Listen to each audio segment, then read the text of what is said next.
అందరికీ నమస్కారం. ఒకవైపు భక్తి, మరోవైపు రాజకీయం. మధ్యలో భారతదేశంలోనే అత్యంత పవిత్రమైన ప్రసాదాల్లో ఒకటి. ఈ మూడు కలిస్తే ఎలా ఉంటుందంటారు? ఈరోజు మనం సరిగ్గా అలాంటి ఒక కథ గురించే మాట్లాడుకోబోతున్నాం. తిరుమల లడ్డు పేరు వినగానే మనందరికీ గుర్తొచ్చేది భక్తి, ఆ ప్రసాదం. కానీ మీకు తెలుసా, ఈ లడ్డు లక్షలాది మందికి పవిత్ర ప్రసాదమే కాదు, కొన్నిసార్లు తీవ్రమైన రాజకీయ దుమారాలకు కూడా కారణమైంది. ఇప్పుడు సరిగ్గా అదే జరుగుతోంది. జగన్మోహన్ రెడ్డి గారి ప్రభుత్వ హయాంలో లడ్డూ ప్రసాదానికి వాడిన నెయ్యిలో కల్తీ జరిగిందనే ఆరోపణలు ఇప్పుడు పెద్ద ఎత్తున వినిపిస్తున్నాయి. అంతేకాదు, ఈ విషయంపై ఏకంగా ఒక స్పెషల్ ఇన్వెస్టిగేషన్ టీం, అంటే మనకు తెలిసిన ఎస్ఐటి, రంగంలోకి దిగి విచారణ చేస్తోంది. అయితే ఇక్కడే అసలు ట్విస్ట్. ఈ కొత్త విచారణ వల్ల ఒక పాత వాదన మళ్లీ తెరపైకి వచ్చింది. ఇది మనల్ని ఆంధ్రప్రదేశ్ రాజకీయాల్లో కొంచెం వెనక్కి, అంటే ఒక పాత శకంలోకి తీసుకెళ్తుందన్నమాట. సో ఇప్పుడు అందరి మధ్య నడుస్తున్న చర్చేంటంటే, ఈ నెయ్యి కల్తీ వ్యవహారం ఇప్పుడే మొదలైందా, లేకపోతే ఓ 10 ఏళ్ల క్రితం, అంటే వైఎస్ రాజశేఖరరెడ్డి గారు ముఖ్యమంత్రిగా ఉన్నప్పుడు ఇలాంటివి జరిగాయా? ఇదే ఇప్పుడు మెయిన్ క్వశ్చన్.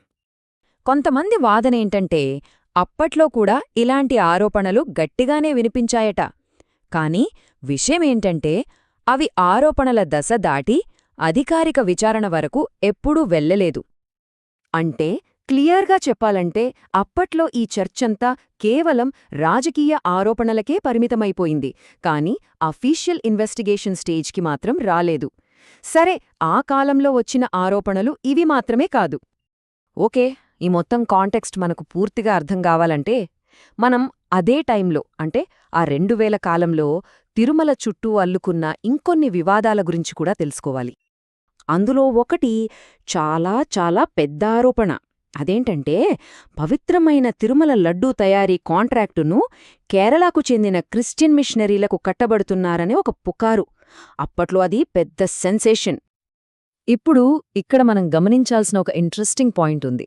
ఈ పుకారు అయితే బాగా వ్యాపించింది, కానీ అఫీషియల్ రికార్డ్స్ చూస్తే మాత్రం కథ వేరేగా ఉంది. అలాంటి ప్రతిపాదన ఎప్పుడూ రాలేదని, అలాంటి చర్య ఎప్పుడూ తీసుకోలేదని రికార్డులు చాలా క్లియర్గా చెప్తున్నాయి. ఈ వివాదం కేవలం లడ్డూతో ఆగిపోలేదు. అక్కడ్నుంచి ఇంకొంచెం ముందుకు వెళ్ళింది. తిరుమలలో శానిటేషన్, సప్లై, ఇలాంటి ఇతర కాంట్రాక్ట్లన్నీ కూడా క్రిస్టియన్ సంస్థలకే ఇచ్చేస్తున్నారనే రేంజ్లో వాదనలు మొదలయ్యాయి. లడ్డూ కాంట్రాక్ట్ విషయంలోలాగే ఈ పుకారు కూడా కొందరిలో అయితే బలంగా నాటుకుపోయింది. కాని మళ్లీ అదే కథ. అఫీషియల్ టెండర్ ప్రాసెస్ను పరిశీలిస్తే ఈ ఆరోపణలకు ఎలాంటి ఆధారాలు దొరకలేదు. ఇక అప్పట్లో వచ్చిన వివాదాల్లో బహుశా విజువల్గా బాగా ఇంపాక్ట్ క్రియేట్ చేసింది ఇదే అయ్యుంటుంది. అదేంటంటే, తిరుమల కొండల మీద క్రైస్తవ మతానికి సంబంధించిన శిలువ గుర్తులు చెక్కుతున్నారనే ఆరోపణలు. ఇది మనకు ఒక చాలా ముఖ్యమైన విషయాన్ని చూపిస్తుంది కదూ. రాజకీయంగా ఇంత సెన్సిటివ్ వాతావరణం ఉన్నప్పుడు ఒక ఫోటో ఎంత పవర్ఫుల్ అవుతుందో చూడండి. అవి సహజంగా ఏర్పడిన రాళ్లే అని సైంటిఫిక్ ఎక్స్ప్లెనేషన్ ఉన్నప్పటికీ ఆ నెరేటివ్ను నమ్మినవాళ్లు నమ్మారు. సో ఇప్పుడుదాకా మనం చూసిన ఈ సంఘటనలన్నీ ఒకే విషయాన్ని పదే పదే మనకు గుర్తుచేస్తున్నాయి. ఏంటంటే, ఒక లోతైన విశ్వాసం ఉన్న మతపరమైన సంస్థ చుట్టూ పొలిటికల్ నెరేటివ్స్, పబ్లిక్ ఒపీనియన్ను ఎంత బలంగా ప్రభావితం చేయగలవో మనకు అర్థమవుతోంది. ఇక ఈ వివాదాలకు మరింత ఆజ్యం పోసినట్టుగా అప్పటి ముఖ్యమంత్రే స్వయంగా అసెంబ్లీలో ఒక కాంట్రవర్షియల్ స్టేట్మెంట్ ఇచ్చారు. 7 కొండలవాడిగా పేరున్న వెంకటేశ్వరస్వామికి నిజానికి 2 కొండలున్నాయని ఆయనన్నారు. ఇంకేముంది, రాజకీయ ప్రత్యర్థులకు ఇదొక పెద్ద అస్త్రంగా మారింది. ఇది హిందూ మనోభావాలను దెబ్బతీయడమే అని గట్టిగా ప్రచారం చేశారు. ఈ పాత కథనాలు ఎలా రీసైకిల్ అవుతాయో చెప్పడానికి 2019లో వాట్సాప్లో వచ్చిన జీసస్ లడ్డూ క్యాంపెయిన్ ఒక పర్ఫెక్ట్ ఉదాహరణ.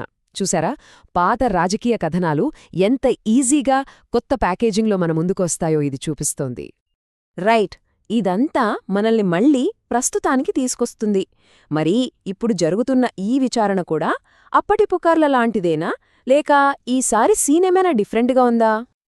ఈ టేబుల్ చూస్తే మనకు గతం, వర్తమానం మధ్య ఉన్న తేడా చాలా క్లియర్గా అర్థమైపోతుంది. చూడండి, ఒకప్పుడు అంతా రాజకీయ ఆరోపణలు, పుకార్లు అంతే. కాని ఇప్పుడు అలా కాదు. అధికారికంగా ఫిర్యాదుంది, ఎస్ఐటి దర్యాప్తు చేస్తోంది. అరెస్టులు కూడా జరిగాయి. సో కీలకమైన పాయింట్ ఏంటంటే లడ్డూ చుట్టూ వివాదం రావడం కొత్త కాకపోయినా ఈసారి అది కేవలం ప్రజల మధ్య చర్చ నుంచి కోర్టు గడప వరకు చేరింది. అదే మేజర్ డిఫరెన్స్. ఇదంతా చివరికి మనల్ని ఒక పెద్ద ప్రశ్న దగ్గర ఆపుతుంది. ఒకవైపు ప్రగాఢమైన విశ్వాసం, మరోవైపు అంతే బలమైన రాజకీయ ప్రయోజనాలు. ఈ రెండూ కలిసినప్పుడు నిజం ఏది, అబద్ధం ఏది అనే గీత చాలా సన్నగా అయిపోతుంది. మరిలాంటి సమయంలో అసలు నిజాన్ని నిగ్గు తేల్చడం ఎప్పటికన్నా చాలా చాలా అవసరం కదా.